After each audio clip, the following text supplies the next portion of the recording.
Hey up YouTube, hope you're well. We're on the plot on this lovely Tuesday evening before the weather is forecast to break. Sorry, I'm trying something new out with the setup. So we're not going to have a walk around. What I'm going to do, what I want to talk to you about is a couple of things that I've recently invested in and they have very quickly become my must-haves. And also one, if I can find it, I've already been using it since I've come down. I've only been here 5 minutes. I'm going to have to go find them. Oh no, here they are. So there's two things that I've recently discovered, or one that I've recently discovered and one that I bought 3 years ago when I first started allotmenting and have never regretted the purchase, as expensive as it was. And also I'm going to have a slight reveal on what me and Marcus have been up to during the week when I've not been recording. I'm just going to have to go shoo the chickens because the chickens are eating what I believe to be my parsnip seedlings. So I'm going to have to go deal with that and I'll be back in a sec.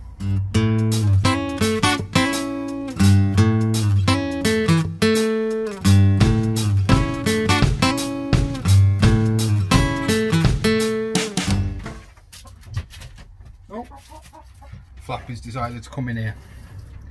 Do I say hello? No, she doesn't want to say hello. Okay, so sorry about that. Should have run the credits and things anyway. So first thing I want to show you is one of a purchase I made a couple of days ago, and it has been proven to be the best purchase if you water with a hose pipe, and it's this. So if I can get it in shot. It's a watering lance. Now this is the hose lock, if I can find it. The hose lock plus that one. Ordered it from waterirrigation.co.uk. I actually wanted the plus 90 because there was another version that was extendable, but it doesn't matter. I'm happy with this one. What makes this so much better if you water with a hose than the standard sort of cheap £5 trigger gun that you can get is this dial right here.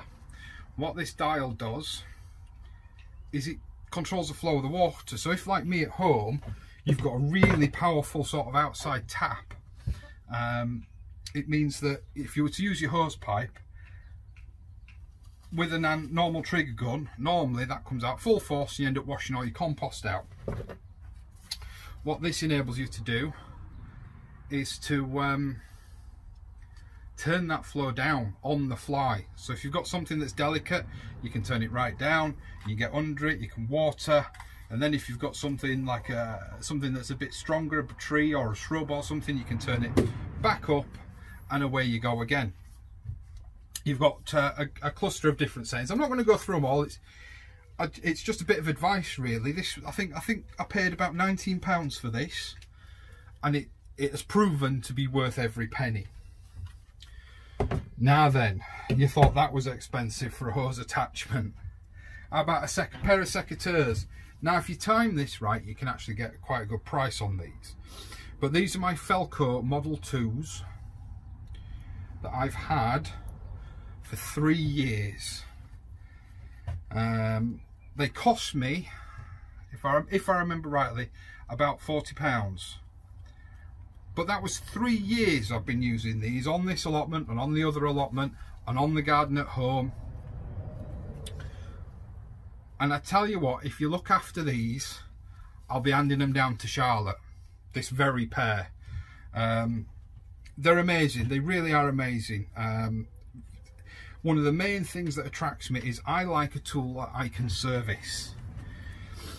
And these, you can fully service. You can take them apart, you can get all this in replacement, you can get all this in replacement, you can get replacement blades. But more importantly, this blade is sharpenable. You can sharpen that blade. If you know how to sharpen a blade, you can sharpen the blade. And the other big bonus is I see a lot of people on Facebook, on Twitter, on YouTube, on you know, various social media say, oh, I've lost my secateurs and rah rah rah. You spend £40 on a pair of secateurs, you don't lose them. You look after them. And like I say, you look after these bad boys and you'll be handing them down. These are professional grade secateurs. They do loads of different models. They do assisted ones. They do ones with rotating handles, which I actually bought for my mum for her birthday last year. She's just getting into gardening. And because she has got slight dexterity problems, the rotation of the handle means that you're not working against the secateurs. So there's loads of variants. There's the normal size, there's some for small hands. So I honestly, you know, forget all these Wolfgarten tools that I've got. Forget all the fancy stuff, the solar panels, the irrigation, everything. This would be the only thing I would be devastated if it got stolen, would be this pair of secateurs. And the thing is, they're of no, you know, they're not of a stealable value to anybody else. Nobody else really knows what they're worth. But that is the one thing I would be devastated if it got stolen, which in actual fact is why they go in my allotment toolbox, which travels with me no matter where I go. They actually don't stay here. Not a lot of things do actually stay here, but they don't stay here. Neither does this hose, because I could only afford one of them.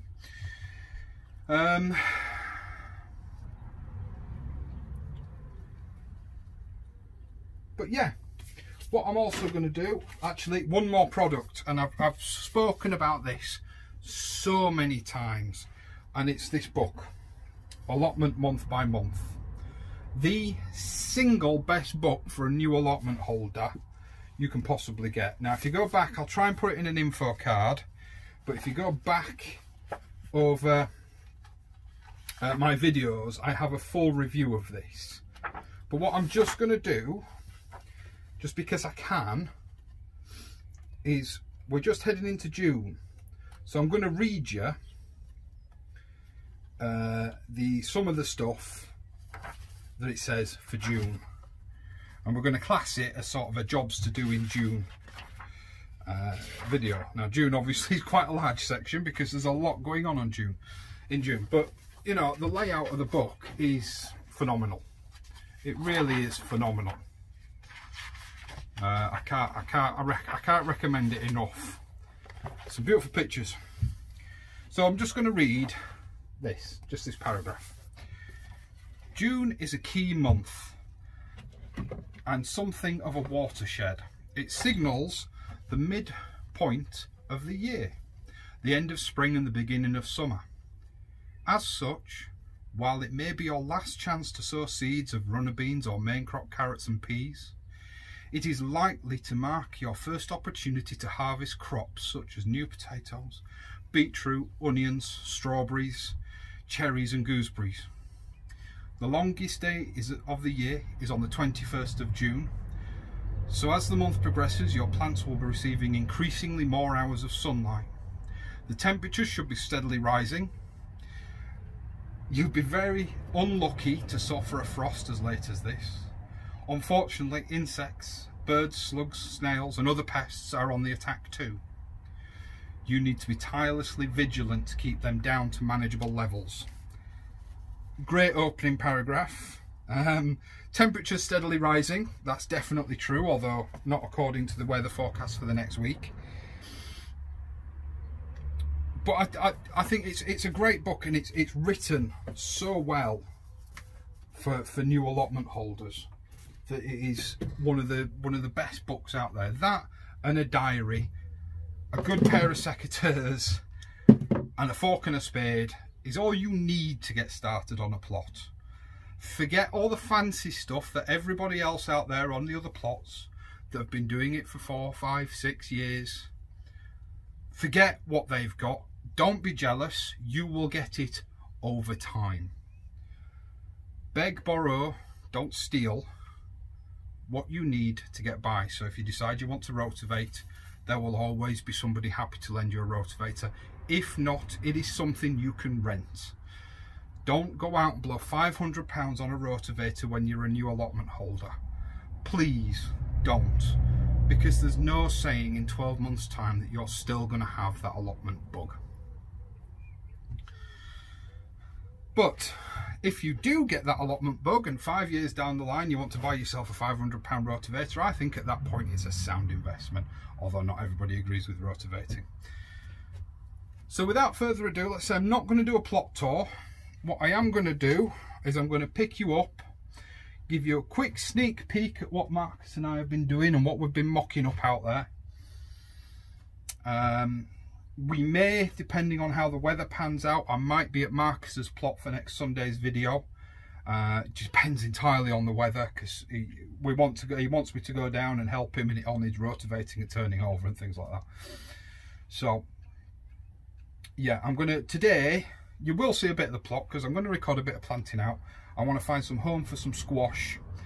So I've got some uchikakuri to plant out, and I've got some patipan squash to plant out. I know they're not called patipan, the variety I bought, but I'm going to plant them out. I'm going to put that on video. I'm going to put them on, I think, to be honest, I'm going to put some on Brian's plot, and I'm going to try and find homes in my plot.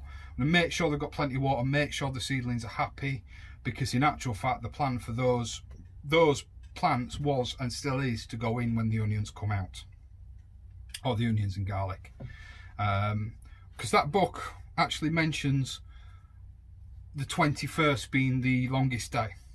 Now traditionally, and this is something that I follow, I put my garlic and onions in, if I'm overwintering onions, but I certainly always overwinter garlic, in on the shortest day, so like last year, and then they always get pulled on or around the longest day. If the foliage is still nice and green, I won't pull them, because I like to let them die back, let the plant be done growing. But certainly if the plants are ready to come out, they come out on the 21st or on the longest day. That is the tradition. I have seen a lot of people starting to pull their garlic and their onions now. Now that is entirely up to you, but it is not something I advise. You know, it's still got some growing time left on it, guys, so don't rush it. Excuse me. Excuse me. If it is still green, it's not finished growing. Onions, yes, by all means pull them if they have sent up scapes, which is something I discussed in last week's video. But if they've not got scapes, if they've not developed green, if they've not developed the flower shoots, if they are still green, they don't need to come out, they are still growing. Give them chance and you'll be rewarded with a better harvest. I appreciate you might want to pull them because you want the bed space. That happens, and you know, I'm desperate for the bed space. But as long as you plant things, this is where things like this, a lot of people were saying to me last year, in last year's video, when I put cabbages and squash in these root trainers, oh, why are you doing that? You don't need to put them in there. They're for things that send out a deep taproot, like beans. They're not wrong. They're completely not wrong. But my cabbages and things and my squash that I did put in these root trainers are very happy in these root trainers. The roots air prune, they've had plenty of space to grow, and the plants are very, very happy. So what I've been able to do by putting the seeds in these to start with, because you wouldn't want to pot up into these,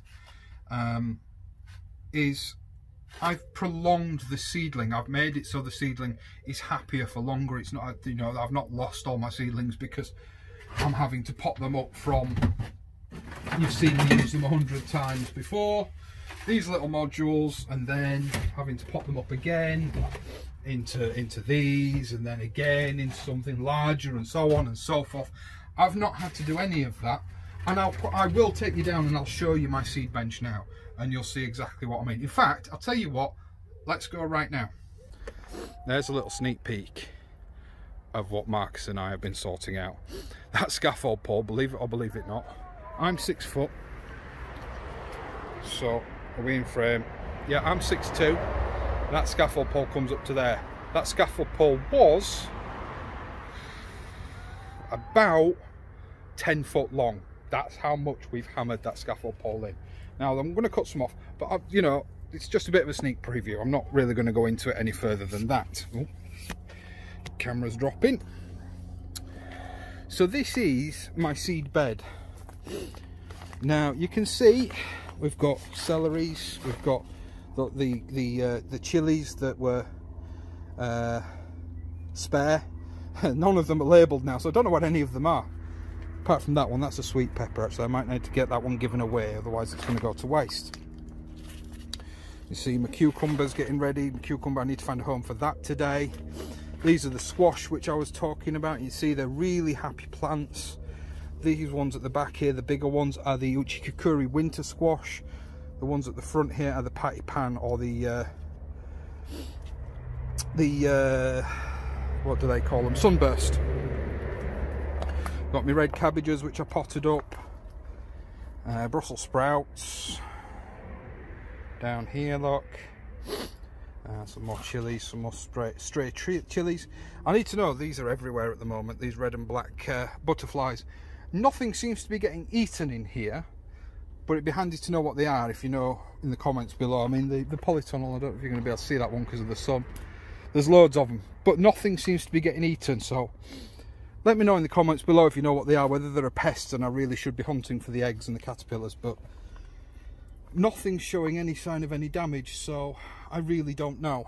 But these are what I wanted to show you. Now then, you were in here. You were in here. I'm going to have a look through this, aren't I? This is my golden acre cabbages. Now, I don't date label my sowings. I probably should, but I don't. Now, these guys have been in this pot for, about 10 weeks. About 10 weeks. And they're still quite happy. I've not fed them, I've just watered them. They probably are starting, yeah, you can see they're starting to root out the bottom. But these guys are perfectly happy, and these are what are going to be going out. These are my second crop of cabbages. So, you know, you can see Brussels sprouts, they were sown at roughly the same time, but I've had to pot those guys up. They were in my standard modules. The squash, like I've already said, not in standard modules, and very happy in that root trainer there. I've not had to pot them up, although they are getting, some of them are getting planted out today. They're not mad for it. They're not falling over. The seed leaves are starting to yellow, which is perfectly normal, but the top growth, the growing tips, they're quite happy. You see some things have suffered. These are nasturtiums. I've managed to kill nasturtiums about 3 times this year. Basil, still alive. I've never potted that up. I probably should. My Atlantic Giants, I got 0 germination on my packet of Atlantic Giants. Absolutely nothing. But hey ho, life goes on. Tomato plants coming along lovely. All these onions will be coming out soon enough. I'm getting some cracking growth on some of them. Some of them are really nice sizes. See if I can find you a decent example down here somewhere. That's one. That's not a bad size for an eating onion. That's sort of 3 inches maybe. And it's still growing. It's not done yet. It's still growing. So happy days. The spring onions, look, they're turning into onions. I need to pull them and get them eaten. I could do with some recipe tips. I'm going to put a melon in down here, I think. Yeah, I'm going to do the same as I did last year. I put a melon in and let it sort of crawl across there, because those carrots will be coming out soon as well. So yeah, everything's looking quite happy in there. So I just want to show you the seed bench and sort of the seeds that have been sat there. So guys, I'm going to get on. I'm going to get some planting done before I run out of sunlight. So I'll see you out there somewhere in a minute.